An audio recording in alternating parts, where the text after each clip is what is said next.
I kind of work with people in a way that, so I help them understand what their autopilot is, because we all have an autopilot and you're unaware of it. So that's just sort of what you see as normal, but other people might see as ridiculous, but we're not aware of it. So I help people get really in touch with that. And people usually love that work.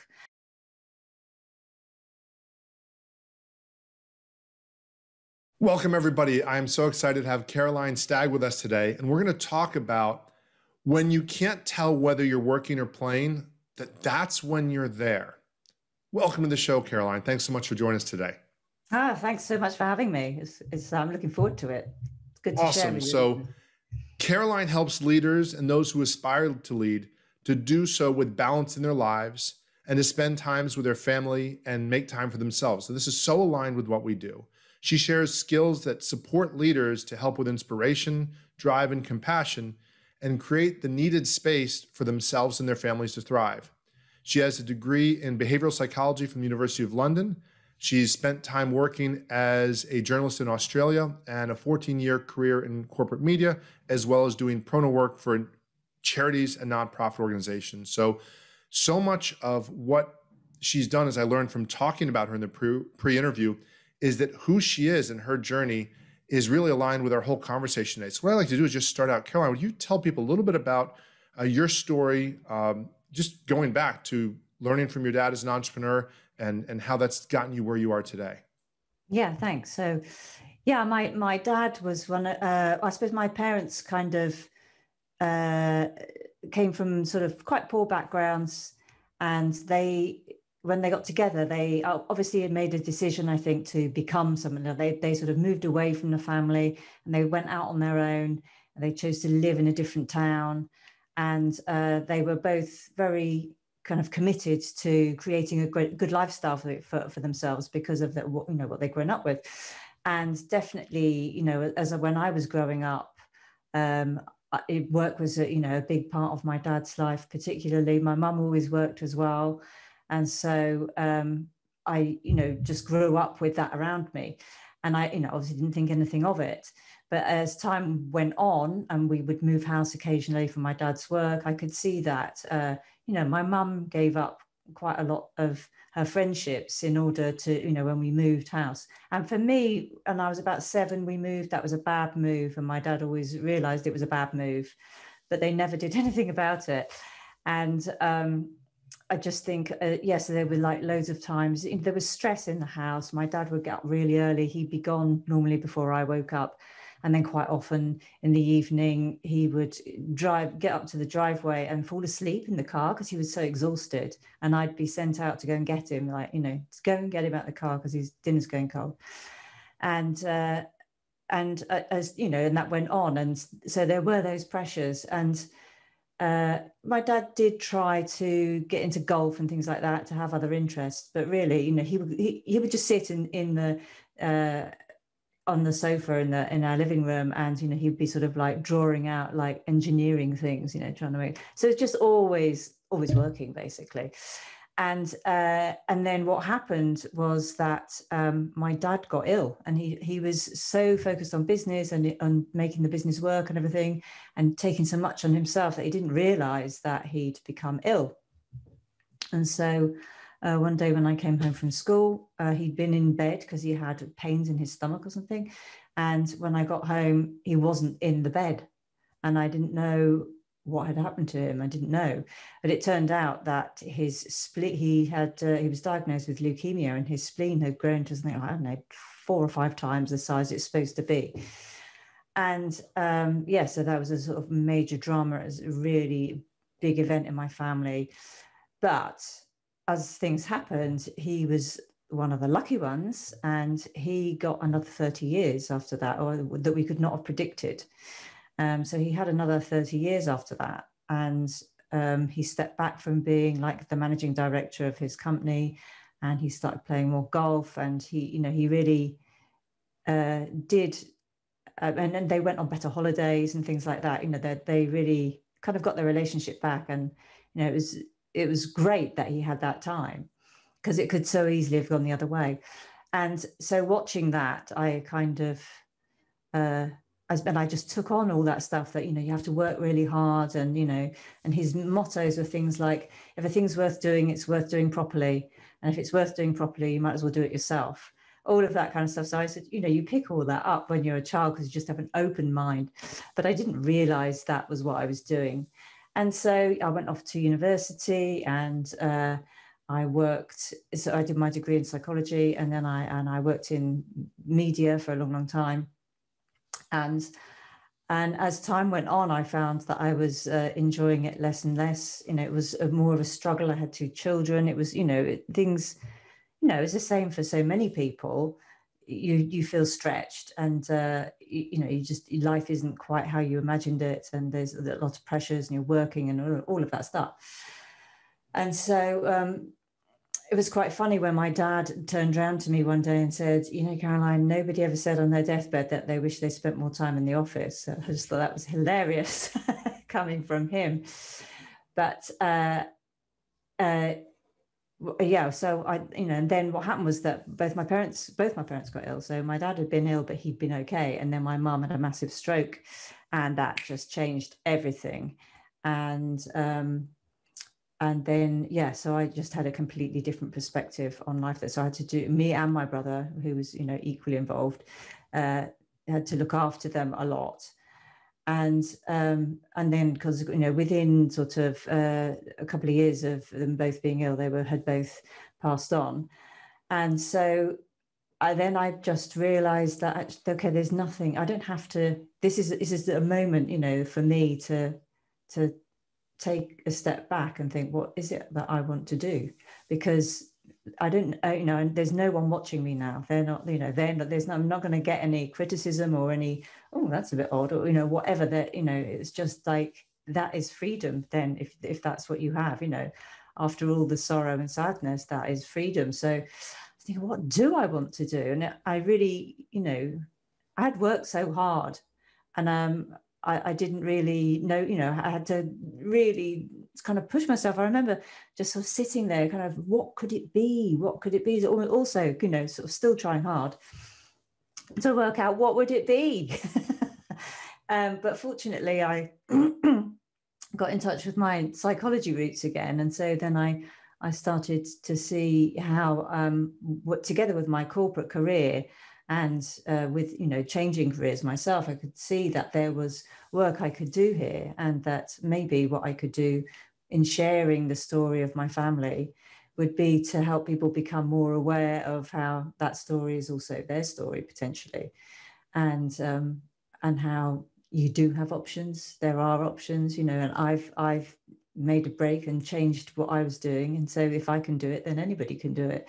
So so that's how I sort of started doing the work that I do now. And what the work that I do now is almost like, is that I help leaders, get that kind of life for themselves. Not with them necessarily changing career, but just finding that space in life. Because what I've learned from working with them is that you are more able to lead when you have that space in your life, when you have other interests in your life, when you take time off, when you do all those other things.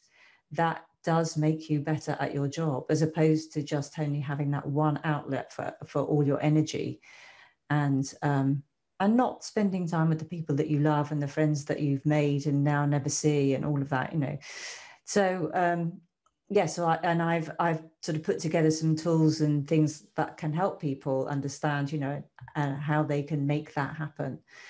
So how they can, really recently I've been working with some people in tech, and what I've really got, because those leaders get in, and tech is a very pressured area, or it can be anyway. And so helping them develop communication strategies which really benefit everybody and also benefit them. So kind of training people up in that sense to have great communication strategies, so that everything in the business works more smoothly, and there are sort of templates and protocols, and people know that, and their meetings are fantastic. They have one-to-ones, they actually get to know each other, and all of that stuff makes for such a cohesive team. And that team is what you need behind you in order to have that kind of time that we're looking for, that will maybe allow you to have that day off a week that will make the difference. So yeah, so that's what I've been doing.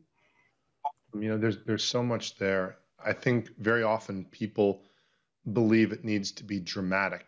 There needs to be some major change. As somebody who has been a coach and in the psychology field and speaking for years, I'm one of those people that doesn't have this dramatic story. And it almost like, oh no, you need this dramatic story and something has to have happened and there were aliens involved or there was some sort of tragedy. And I think it's such a disservice to the people that have what they believe is a normal life. And most people, we usually believe our lives are normal. Doesn't everybody have the same thing I have? Didn't everybody's, dad get sick at a certain age or whatever it might be?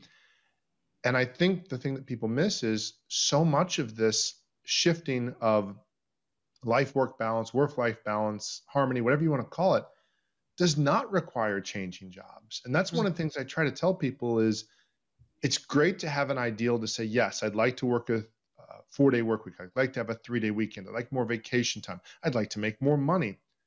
But in the meanwhile, what are you going to do? Do you have to do that delayed thinking where you say, okay, well, until that happens, I can't be happy. So I'm just going to put my nose down and work and forget about the people I love and then wake up one day.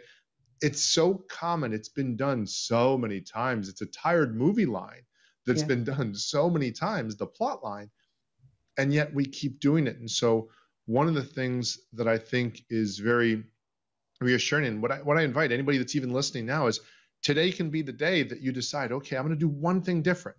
Like you mentioned, your parents started slightly just making more time and he didn't give up his career. And it doesn't have to be this dramatic thing. It doesn't have to be, well, I'm going to give up everything for you.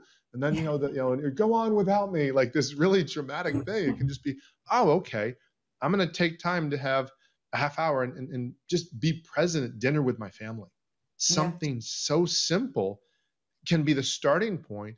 And most of us know habits take so long to build. So you say, okay, this month, I'm going to have dinner with my family as many times as I can. And I'm going to mess up a couple times. I'm still not going to come. It's still not going to be perfect.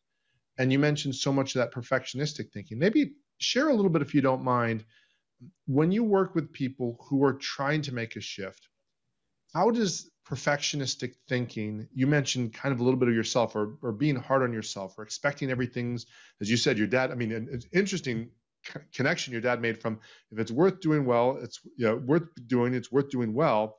And I'm the only one who can do it well. And that's like the basic entrepreneurial, almost downfall. If there's a movie of, okay, I have to do everything myself, which of course means you can't scale, there's so many things you can't do. How does that perfectionistic thinking come out in the people you work with? And how do you help them look at that and maybe come up with a better way of seeing things? So I kind of work with people in a way that, so I help them understand what their autopilot is, because we all have an autopilot and you're unaware of it. So that's just sort of what you see as normal, but other people might see as ridiculous, but we're not aware of it. So I help people get really in touch with that. And people usually love that work because it also helps you understand how you tend to communicate and how you behave with people. And that can be so important, especially in leadership. But actually, I would, for anybody, it's just really good work to do. It doesn't necessarily take up too much time. But and then after that work, I help people look at, their values and their beliefs and, where those came from and how those were, how they got those. Because as children, our minds are just wide open and we accept very much what we receive. And so, me taking on, I have to do all these things because that's how things get done properly. I don't need to carry that around my whole life. I can just put that down, actually. So, but I think it is really important to get to grips with what is important to you. What are your values? And they can change, of course, over the years as you get older. Things happen and that can really change your values. So I think it's something that we can all check in with every few years or so, because that's what's running the show. It's hidden from our awareness, but just these beliefs that we have, these values that we've taken on, they are running the show. They are what motivate us. And then what if you decide to make a change and you just, what you have to take it all with you, or what if you just decided that you're going to take Fridays off? What if, because nothing, because you want to go for a run, because you want to pick the kids up from school that day, or you want a long weekend. Nobody, nothing fell apart because that happened, And so I, so then I sort of started looking at more into strategies about how you can build a team in your business that totally allows you to do that. And also that the people that work in your business can totally expect that they could do that, because you don't want to just be the only one having a great time. It's not fair, is it? So if that's what you truly believe, that, there should be the possibility, not every week, perhaps, as you say, it's like sometimes it doesn't work out. But if you start to plan for it, if you start to train up these younger people, if you start to, get communication going, that increases productivity. If you start to show an interest in people, I think one of the most important things is just really showing an interest in people as people. So having a one-to-one with them and just letting them talk about life and just finding out, what they're interested in becoming, and what their beliefs, and what do they want to do with their free time, and how can you help them do that? How can we make it work for you? All of that. So, and a lot of that is about communication. It's about integrity, people holding each other to account, people doing what they said they were going to do. It's about training people up and giving them confidence. I think confidence is a big thing. If you want to have the afternoon off and you leave somebody at work feeling really uncomfortable, that's a horrible afternoon for them. But if they feel like, okay, well, I know that I could get in touch if it was really disastrous, and they would be fine with that, then you feel like, okay, I did it before, I can do it again, and all of that kind of stuff. So, and just encouraging people to look at their own values and sort of see where they align with the business. Because if you're what's important to you is aligned with your work, then obviously, you want that to work out. So there's sort of so many things like that I can think of. And I read something this morning, and someone said, when I talk to managers, I get the feeling they're important. And when I talk to leaders, I get the feeling I'm important. And I thought that was a really nice thing to remember, because when you make people feel important, then they are invested in you, rather than you getting for the 100th time that they are important. There's so much there. I think a few of the things. Number one, the values that you can just pick it up or drop it. And you and I, having studied in the psychology field, that's one of the most common things. It's not so much what you add, that what you let go of. Usually we have these ideas or these thoughts, or some people call them tapes or whatever it is, just playing and saying that this is what's so. And a lot of times people say, well, that's woo stuff, or that has nothing to do with business. And I encourage people to look at athletics, because sometimes that's where people can kind of see the crossover. And you say, well, if an athlete goes into a competition and they're not confident, how are they going to perform? They've got this range of where they can perform at, but they're going to perform to the bottom of the range if they're not confident. And what if they are confident? How are they going to perform? And as somebody who coaches and youth sports and just watches athletics, the coach, the manager, depending on the sport, they might call it a different role, but the job of that person is to get the best out of the people they have. And very often they don't even get to choose who they hire. So sometimes they're not the same person that's making the hiring decisions of the personnel, but they're saying, okay, you need to get the best out of these people and where they're at, the communication, the mindset. And the other thing you mentioned of sharing, if this truly is a great vision, then it should be for all of us, right? So you hear people sometimes talk about, my parents are from the islands, my wife's from Peru. And, as we joke about, whenever there's some sort of third world country unrest, they'll stereotypically, there's this leader that says, here's what we're going to do. And it's great for you guys.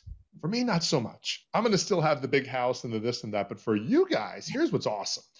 And it's so transparent to see that in leadership. Like you said, also, that I get that you're important when you're a manager, or you're this ego-based person. I get that I'm important when you're truly leading. And this is one of those things for the person that's saying, okay, but wait, you're still talking woo-woo. Employee turnover costs. Oh, Okay, exactly. employee retraining costs. Mm, Those are the biggest costs. I don't care how much you love your employees or not. yeah. Even if you're the most selfish person in the world, you understand there's a reason why at some point there were ping pong tables in half of Silicon Valley businesses. They were trying to see what is it that we're missing that people are leaving. And it doesn't mean you're going to fix it with a ping pong table, Mm, but just at least understanding or connecting to say, okay, I'm trying to connect with you. I'm trying to understand what it is that's important to you, whether it's time off. And we were talking just before this, you mentioned, people just gain more into deeper conversations and just finding out what is important. And this is the part I think that's shifting in the world is these ideas of these massively scaled businesses. Now it's technology is more flattening, the opportunities and the hierarchies. Look, I don't want to deal with somebody who doesn't know who I am. I don't want to do mm, business with somebody who doesn't know even a little bit about my story and where I'm from and that I play beach volleyball on Fridays. That's important to me. And mm. so this idea of one person, even authors, speakers, they're going to have, 5 million followers that all love only them. It's so shifted. And so I think in the business is the same thing. People want to feel valued, appreciated, and they definitely want to know, to your point, that if the boss can get such and such, extra income, time off, trips, I want to get something like that. I don't expect, most people don't expect, I don't expect to get the same size as the boss. The boss is a higher level than I am. I'm not Mm. an idiot. I get that. But don't tell me only the boss gets it and I get nothing. And I'm just going to say, oh, good, boss got it. Exactly. So now taking this into this conversation of midlife career crisis, I felt like I had one of these when I was about 28. I'm Mm. still alive, so I guess it wasn't my midlife. It was hopefully my quarter life or my 10th life or something. I want to live a long time. But it was this situation of, okay, I'm not doing what I love. Not that I have to do that, but at that case, it was very important. I was like, just plain and simply, I see I'm stuck. How do you look at that with people? How hard is it for people even to admit that? And what comes up for people, especially when, mentioning the words midlife, which is, Mm. not when you're 15 or 18, where you feel like the whole world is your oyster. How does that come up for people? And what are some of the best ways that they can get started even looking at that? Forget even fixing it yet, but even just acknowledging like, okay, hey, I don't have to be mad that not everything worked out, but I can perhaps do something about this. So I think for a lot of people, it's like an interest, perhaps. So sometimes I ask people, what did you love to do when you were a child? Because I think very often those, some of those things are rooted in what we knew we loved, but because as we grow up, we dropped, we fell out of love, or we just got distracted with all the other things. And so, yeah, quite often I ask people, what did you love to do as a child? Because I know for me, it was music. And I was doing music every lunchtime, every after school, every opportunity. I had music every day, special pass to get into dinner so that I could, sort of all of that. And then, of course, because of the instruments that I was playing were brass instruments, like big, massive brass, it was not cool and trendy. So when I went to go to like sixth form, which is, I don't know what you call it, but when I was sort of 16, left school, and I went to another college, I just dropped that because it was just very uncool, and there were many more other things to do. And for me, then I didn't pick that up really again until my children were at school.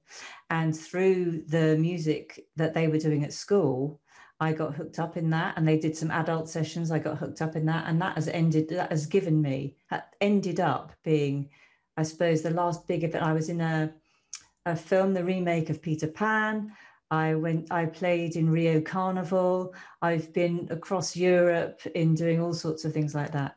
And of course, lockdown has killed that, but I'm going to have to, brush off the drums and, get my chops back, as they're called. And so for me, I had that. So even when I didn't have, like my job wasn't perfect and I wasn't enjoying it, I had that outlet, much to the bemusement of my parents. But and many other people, really. But that has been extraordinary for me, and something I could never have predicted, going from playing in the little band at school, and having ditched it. So I sort of go back to that, because I think that if you liked reading, or maybe you want to try writing, or, I don't know. It's just like lots of people, like people that I've worked with, grown adults, who enjoy cycling to the point where they go to, like extraordinary places to climb up, to cycle up extraordinary mountains, and that is joyful for them. It doesn't, they're still able to do their job. They just have to book 2 weeks off, and that will sustain them. My husband goes sailing, which he got from being a child. He was sent to Sea Scouts or something because his parents wanted him to, go and find something to do. Didn't go back to it for, I don't know, decades. And now he sails across to France and all sorts of places, or when there's no lockdown, of course. And he has a new group of friends who all love to do that as well. It's a whole other thing for him. And that has just given him like a new outlook on life, a new life, really. So I think there's something interesting in what we enjoyed as children. But also, as I said before, that kind of value stuff is deeply ingrained, and because that's so deeply ingrained and is so to do with your motivation, I think sometimes it's easier to start off with doing something that seems natural, getting more interested in, maybe it's writing or singing or exercise groups. I mean, there's a great way to meet. I mean, men have football and women have football, but there's a lot of, again, it's something that you've probably tried before, but now you'd really like to try it again and get good at it. And so for some people, that's enough, because not everybody needs to have this amazing career. Some people can get value from their work and a lot of value from the stuff that they also do by having a family, having friends, sport, and that's great, isn't it? That you have like two things. And that's what I felt about music, is that I have a great job that I love doing now. And I get to meet amazing people. I get to support amazing people. That is so important to me. And I have all this music stuff going on, so whenever I want it, it's there. So I think that we can push too hard and just think, actually, does it have to all be work related? Because I don't think it does, actually. I mean, it's great that it can be, but also it's nice to have something that's completely unrelated to your work, so you can just switch off from work and go and do that other thing. So I think there's lots of things to play with, but also I do work with people, as I said before, I think about your autopilot, understanding how you tend to do everything. And when you better understand yourself, you can sometimes come to a better understanding of what you enjoy doing for work, and jobs that you've enjoyed and jobs that you haven't enjoyed, and understand the bit about it that was that bit. Okay, and also it can be about where you get money from. We all have that's sort of part of life, isn't it? So understanding how maybe you can have two jobs. Maybe you could have two jobs and, they would just about bring in the same income as you had in your last job, only they'd be something completely different. So there are other ways to make money. Oh, we know this, but it's just about following something that you would like to spend time doing. So that's how I kind of dig into it. And then, you can go and try it out. That's a sort of thing. There's a you can have it all in your head, but actually it's the being of it that is ultimately what you need to get to. So how about go and try it out? Go and shadow someone at work in a role maybe that you've been curious about, but take a few days off and just shadow them. And even if it was in the same business, it could be a completely different experience, or just shadow someone in a different company, or that kind of thing. There's all these things that you can use to dig into it. But I think sometimes people just go to a different company and that isn't the answer. So sometimes it can be that you need to just allow yourself to dream about what that could be and what really pulls you. because if you're going to go to all that effort, it's nice to have something that you really are excited about. So I think you don't need to know anything. Just, just if it, I think, for most people, if you're brave enough to make that, to sort of make that cut in a sense and just leap, you're probably going to have more fun. Yeah, I think there's so many things that you just mentioned there. So first of all, within the same company, you could have, usually there's an accounting department, a marketing department, a website design department. So I remember when I worked for a large company, really high quality company, and I was playing around with roles, but I was one of those people, I'm a learner, so I'm naturally going to be restless. Every couple of years, I'm going to want a new thing because I'm going to get bored. So it wasn't even so much the thing. It's like I wanted to learn something new. And once it got to become routine, I wasn't interested. I wanted to learn something new. And I remember when some of my friends would jump around companies that says, look, the last thing I want to do is jump to another company in the same job and restart. Now, again, if I loved the work and I thought it was just, well, it's a bad company, that's a different conversation. But I like the people I work with. I was treated well. I was paid well. And definitely, in my case, it's beach volleyball. I put it aside for years. I picked it back up for the first 6 years that when my wife and I, or she had a child, our child, for the first 6 years, I had this idea of, okay, well, I'm going to be a dad and I'm not going to play volleyball. I'm going to put all my time into being a dad. And my gosh, I mean, think of high school relationships and dating. The worst thing that you can do is say, I'm going to put all my time and energy into this one person. I'm going to ignore all my friends, ignore everything else that's made me happy. And I'm going to bet everything on one relationship or one role. And it didn't make me happier. And when I got back to playing it, I realized what a big deal that is for me. And sometimes I'll work a 4-day week. Sometimes I'll work a 6-day week, depending on what's going on. Usually it's a 4-day week, but I get my volleyball in, and there's just certain things that if it's your thing, and I played trombone, I was horrible. Actually, I didn't practice much, but I still love the instrument. But I play music and just different things that not everything has to be great. And there's something I heard Wayne Dyer say, and I listened to it again recently in one of his tapes where he said, don't try to be great at everything. Pick one or two things that you're going to say, yeah, I'm going to really look to be great at those. And everything else, I'm just going to kind of do them. And I'm going to enjoy them. And so I'm not a very great singer, but man, when you put on those headphones and I'm listening to Def Leppard, I sound just like Joe Elliott. Now, my wife doesn't agree. My family doesn't agree. So I sometimes have to wait till they leave the premises. But I love that. And when I play drums and I try to keep up with some of the best drummers in the world, I will listen and I just turn up the music loud enough and I'm messing up, but gosh, and I'm having fun. So I don't have to try to be, I wanted to be like Stuart Copeland, Neil Perry, Travis Barker, these people that have spent their whole life doing this. And for whatever reason, I'm not wired to want to do all the practice. I just want to sound like them. Well, shocker. Everybody wants to sound like them, but I can still have the fun and be a little less serious, a little more childlike about it. Like, yeah, I enjoyed this for 5 minutes. I'm off to do something else.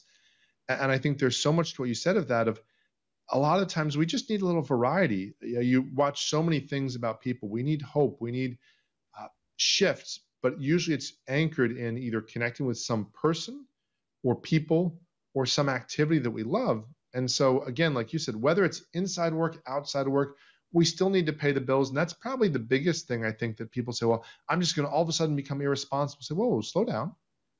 Again, if you want to do this, let's say I'm 49. Do you plan on being alive in 10 years, Wade? Yes. Okay. We'll take 1 hour a week and do your new hobby this year. And next week, 2 hours. Or next month, 2 hours. Or next quarter, 2 hours. Or next year. Just gradual things. Because if you take that approach, it almost becomes inevitable. If you're an entrepreneur and you say, I'm currently working 40 hours in a week. I'm eventually going to get to 28 hours. This month, I'm going to work for 4 weeks with 39 hours. And the next week, I'm going to do 38 hours. And it might not go perfect. You might reach 35. But as somebody who's done this, my sweet spot is about 34 hours. I still so I do about 4 by 8.5. And at times I've done it in summer when the kids are off and whatnot, I'll do less. But I like that, almost like a person, like an athlete, or like some people work out longer periods of time. Some people work out shorter. You find, I think, your rhythm, and it's so much closer than some people think. And so even, the title of, like a midlife career crisis. We go, oh my gosh, it's something. No, you're you're in a rut. You're doing something that's not working. And I think sometimes people want the more dramatic answer. It sounds like this, it sounds like a better story. And yet sometimes it's like, okay, I want to be healthier. Okay, you know all that garbage food you're eating? Oh, I have to give it all up? No. Just don't eat it during the week. Eat it on the weekends. Okay, I can do that. And so I think a lot of the times, again, it might cut into your and my profits, because sometimes people are like, well, I need to pay somebody and then it'll become dramatic. And then I'll actually take, well, you actually don't need to pay me to change. But if you want to pay me, sure, that works. You and I talked a little bit about in the pre-interview about some of the other things, and it goes back to values and relationships and perhaps habits or the autopilot. What will my friends, what will my family, what will they think about me? How do you help people with that conversation? Because that might be the core to all of this is, will the tribe kick me out? Will I be accepted? Will I be loved? As much as, especially guys like, I don't care about that stuff. Of course we do. That's why we all wear a team shirt from a successful football team, even though we're not on it. We're like, yes, my team won. Like, are you on the staff? No. Did you contribute any money? No, but my team won. So therefore, in some way, I'm lovable, I'm likable. What do you do to help people with that, or even start that conversation about the fears of the rejection, and how did that play out for you, and how maybe does that help others? I think it played out quite uncomfortably for me, actually. But ultimately, because I cared too much about what people think. And I think that is the key, isn't it? Are you about you being happy, or are you about making it happy for other people so they can feel comfortable being around you? And I would say I still struggle with that a bit. It's not, it occurs for me, sort of people say, oh, what is it you do again? And oh, come on, really? We're still there? I suppose it's just that I'm a lot happier. I'm doing something I love doing. I'm impacting the world in a good way. I love the clients that I have. It's extraordinary for me to be able to help them produce the results. They do all the work. So ultimately, I just get over that. I mean, that's one way. I think the thing is, we care too much about what other people think. And if you've come to the point where you don't want to do the work that you're doing, or your life is jaded and not very nice, then go and try something new. And I think I think a lot of it is in your head, I have to say, because I think, I've thought all those things. Like, I thought my parents would judge me, just sort of, sometimes they really were, what is it, why are you doing that? But at the end of the day, it's normally just a story that you're telling yourself, because there is fear there for you about making that leap. And you can make that fear mean anything. You could just make that fear mean nothing. And just like, why do I need to be afraid about trying out something new? I don't need to be afraid about that. So I think you can sell it to yourself a bit in a way, but really the only way is just to not care. It's like, you're not hurting anybody. You're having a good time. Presumably, your family are probably getting a better time out of it as well. That's the aim, quite often, to have more, to be able to do more of the things that you love, have more time to do those things. And so, yeah, who are you harming? I sometimes think there's that thing where you were saying about you throw all your eggs in one basket. It's like, I got to get rid of the job. I think that puts a lot of pressure on people that you love to kind of be on board with what you want as well, or to kind of to take that on too. So I think that sometimes it's just nicer to those around you, or for your lifestyle, in fact, to ease your way in, or to try things out and sort of play with them, and just get them on board. It's like, okay, well, makes him happy, so Well, yeah, and something to what you said there, there's a couple things. Number one, if you are willing to do the work of slowly transition to something, a lot of the times the people who care about you, what you're hearing is their fears. I'm afraid you're not going to be able to pay your bills. I'm afraid you're not going to be able to pay your bills. And then I'm going to have to pay your bills. Like all these different things that might be coming up, number one. Number two, there's something I've heard it in different places. And it was something my mom would just repeat to me is, look, one of the most unselfish things you can do is to not be a burden upon others. And that includes your happiness, your well-being and whatnot. And then third, who says they have to accept your dreams? Why? Because now it becomes a control issue the other way. You must love me. Okay, I love you. You must love that I want to become a blah, blah, blah. Well, no, I don't. I don't believe in that. I don't like that. I don't know. I'm a conservative. You want to be liberal. I'm a liberal. You want to be conservative. Whatever it is. Like, I can still love you and say, wow, I really don't like that decision. I really don't like that you're doing that. And I think sometimes other dynamics play out. Well, they didn't like me because this, that. And as you said, ultimately, it's about what we think of ourselves to a certain level. And if you believe there's a God, I happen to, I'm not selling it, but then it's between whatever you believe, with you and God or whatever that being or presence is. But ultimately, some of the, the biggest dramas, as you said, is the story. It's not even happening. They're already on to something. My mom used to tell me, Wade, look, just so you know, not everybody's sitting around contemplating you. I know it's going to like blow your mind, and I'm sorry to disappoint you, but guess what? Most of them didn't even realize what happened. And like you said, all this pressure on other people to be all these things for us. And that was probably one of the biggest things. I thought, okay, my wife, and it's not even my wife, but the woman I'm married to, and our child, that was going to be the happiness. And you realize, whoa, and here I thought I was doing something noble, again, based on story, what we're taught at times. And yet the amount of pressure that put for that to entertain me, all the different needs I have as a guy, to be able to tell inappropriate jokes with guys. Well, I don't want to do that with my wife. So it's just different things like that, to be able to meet those needs without it being too crazy. And then one of the things that you and I mentioned, and I just think is so huge, is the best time to plant a tree is 200 years ago, and the next best time is today. How have you incorporated that, and how does that help the people you work with possibly get over all of the regret? Well, I could have this, I should have this, and get out of that rut where we just stay there and we use that beating ourselves up to stay there, and then turn that into actually action and change and momentum in a new direction.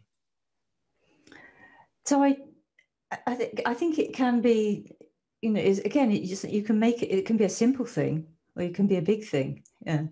So that it's the same conundrum, really, is, you haven't had a chance to do X up until now, but tomorrow is another day, and you could decide to do it then. I just think that if you are healthy enough to do whatever pulls you, then get on and do it. Because like for an example, like I used to run about a marathon a week, not all in, over a week. And running was my thing, I was known for it. And people would see me running and I would sort of like do these enormous runs.